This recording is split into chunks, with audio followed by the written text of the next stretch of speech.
we've been seeing some crazy scoring performances recently. I think Karl Anthony Towns and Devin Booker both had 62 points in losses, right? Joel Embiid has 70 points. Luka Doncic has 73 points. Seems like every other week we're getting something crazy. I remember back when a guy scored 50, it was just like, whoa, that dude had 50. But now 50 is just like, yeah, all right, but can you get 60?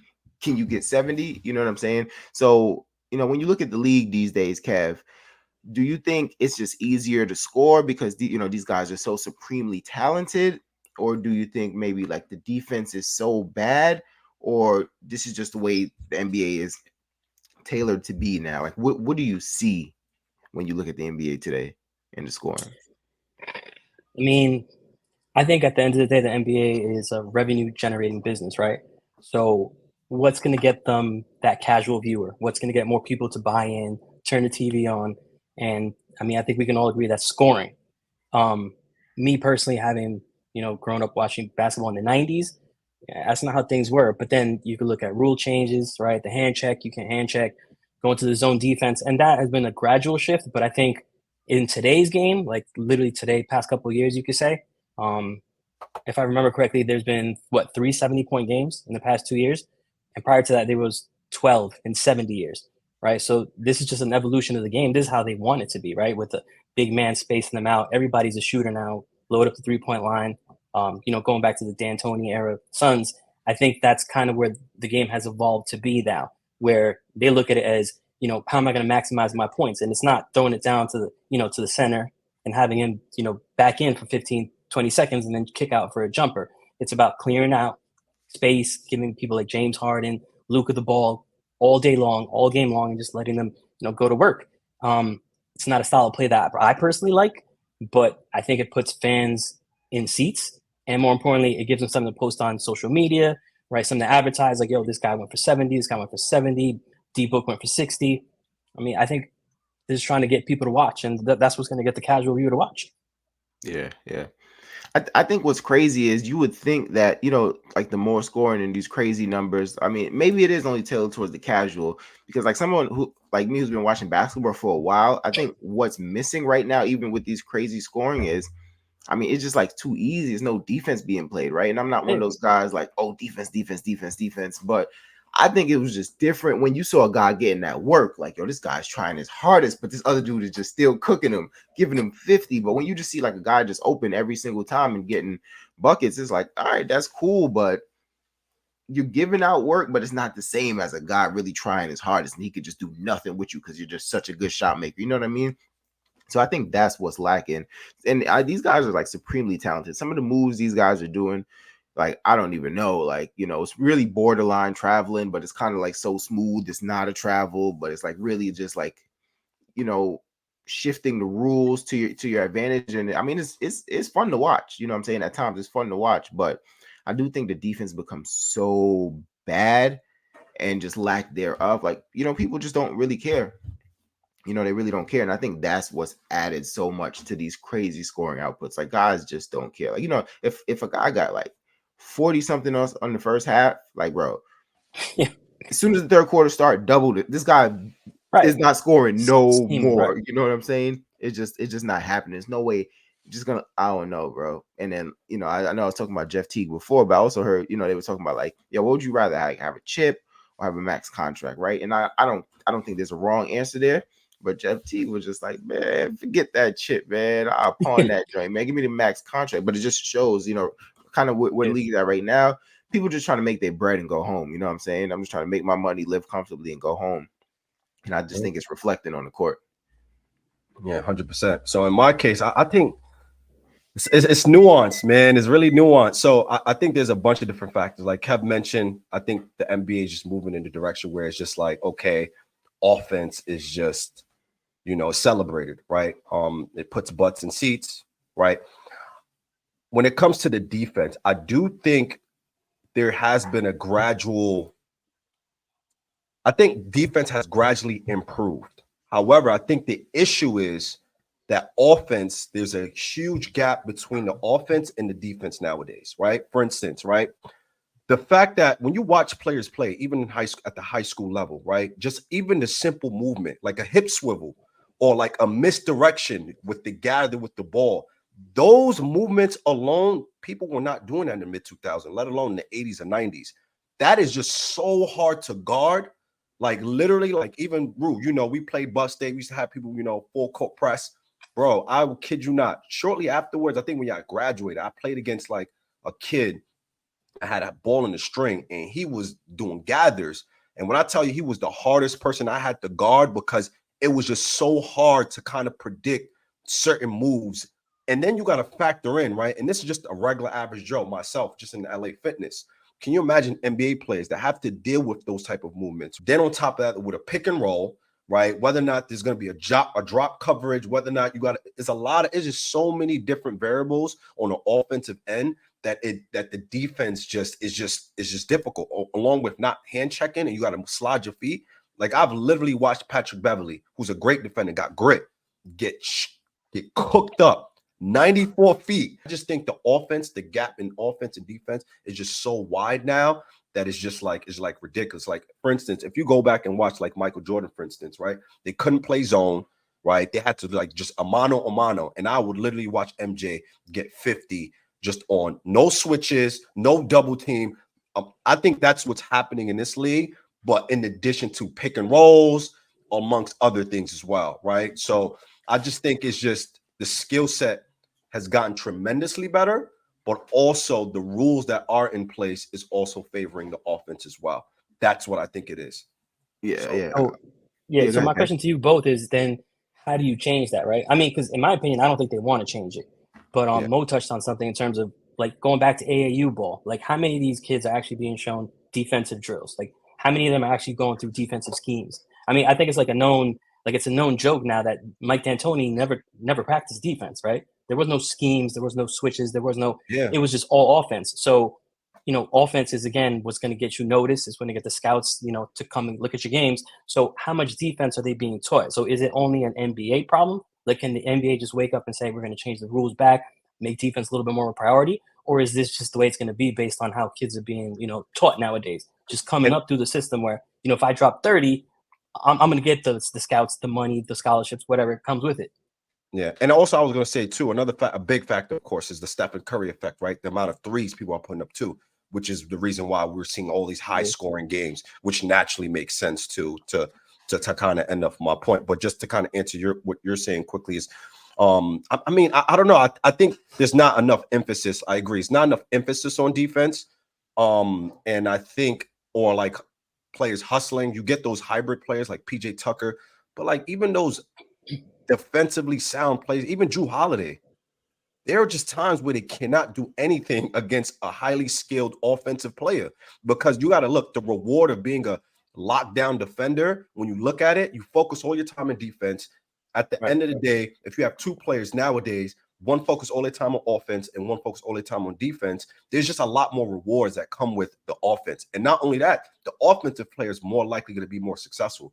You get what I mean? So I think the rules just in general probably may have to change. Maybe they have to put more hand checking, but then again, the way the offense is probably going to find a way around that, right? So I don't know. Rue, what do you think? Yeah, so I don't think it will change because like Kev mentioned earlier, you know, offense generates revenue, so they don't want it to change. But I do think if it had to change, and you know, it's more than just an NBA problem, Kev. But if it had to change, it would probably have to start on the NBA level because I feel like a lot of people are looking up to the NBA and saying, I have to be able to do what they want on that level. So if they saw guys like everyone saying like, yo, I'm locking down, I'm strapping up, I think guys will put more of an effort on it coming up through the circuits, right? But I don't think people who are making the money want that because it's just entertaining to see guys put up crazy numbers. A rule change would probably help, but honestly, it would just have to be guys. I just think it's the mentality kind of in this the generation and the culture. You know, a guy will have to just take it upon himself like, yo, you're not doing that to me. You're not giving me 30, 40. You know what I'm saying? Like y'all not about to bet that this guy's about to score 37 and a half for me. You know what I'm saying? Like people have to take that upon themselves and have that pride and that culture.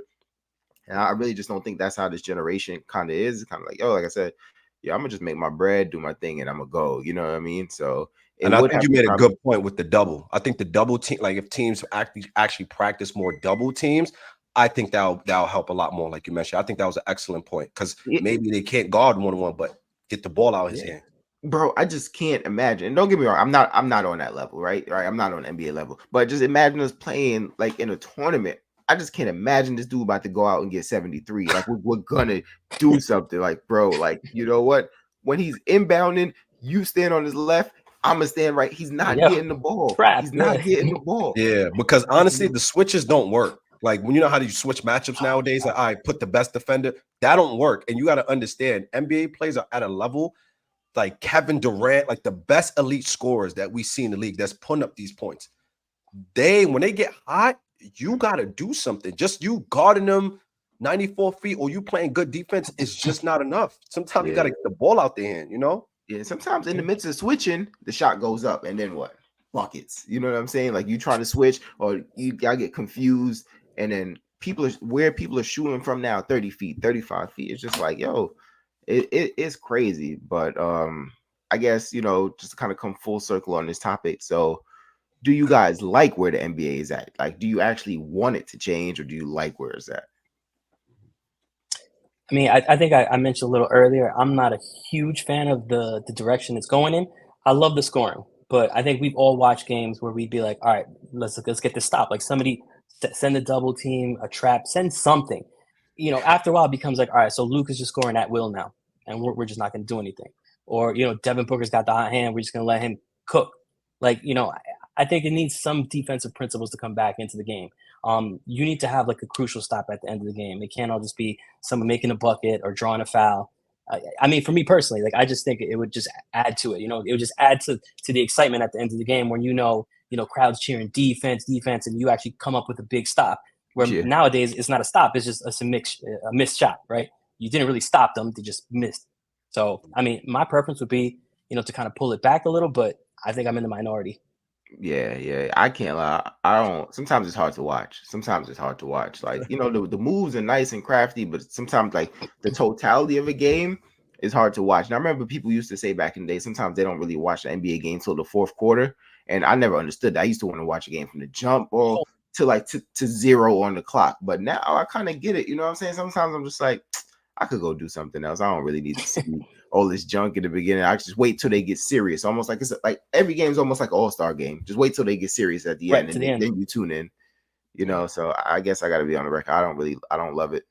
Yeah, What and I about think you? for me and my point too, I think also what it did, especially the shift in this NBA, kind of done something to the viewers mentally, where now we have these expectations because when we're seeing people shoot from 30 feet, like where do you go after that, right? Like what happened to the point where the NBA is even considering incorporating a 4-point line, which is terrible. Like that's disgusting.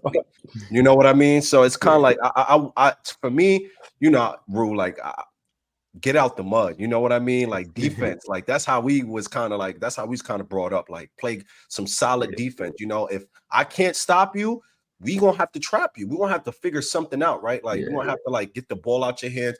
We're not gonna let you get 70. You know what I mean? Like even Kobe's 81, probably one of the craziest amount of points that I've ever seen someone score because they was trying to get the ball out of his hands, triple teaming him, double teaming him.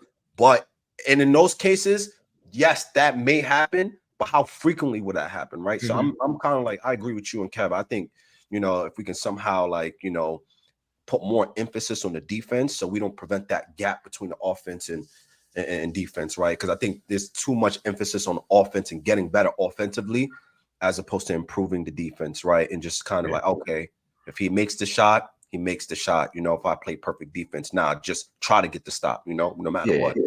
I'm actually glad you brought Kobe up. I guess we could round out this topic with this one last thing. Do we see Kobe's record going down, and do we see Wilt's record going down?